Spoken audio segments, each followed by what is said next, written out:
Azam. Another wild swing across the line from Babar Azam. Babar goes, he's on his way back. Babar Azam didn't have a very good Asia Cup. He lost his T20 international ranking to Mohammad Rizwan. Were you surprised at all by his form? Yeah, I think, the way Babar has been batting last 2 years, for him to have a tournament like that is a concern, but I think he's still a quality player. Probably the occasion being part of an Asia Cup and not that often that India-Pakistan play each other as well, 2 games before the main stages as well. So maybe the whole pressure got to him as well a little bit, I would say. But he's still a quality player. I think, Pakistan did miss him with the bat because Rizwan and him up the top are a very, very consistent opening pair. And the success of Pakistan in the last 2 years has been on that foundation, and where all the big hitters come in the middle and they give that platform and they take it on. So that's something that they missed. But all good players do go through a little lean patch. I'm sure he'll go back and go through his processes and come back stronger.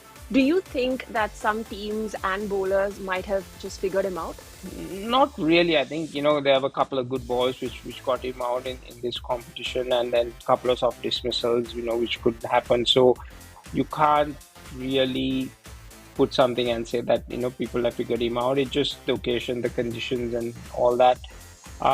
You take him away from this tournament and put him in another tournament, he'll come back strongly. So the quality is always there.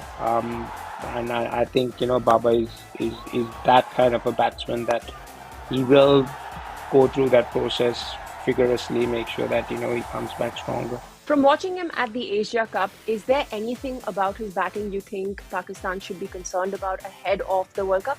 No, I think the importance is that, when you have a quality player like that, try and not put pressure on him. I'm sure there would have been a lot of discussions about his form in the Asia Cup and all that, but leading up to the World Cup, you want your best player to be confident, relaxed and going into the World Cup. So as long as they're not putting undue pressure on him, that's the important thing. And being the captain and being the best batsman in your team, it is not an easy task. So that's something that he has to live up with going into a World Cup.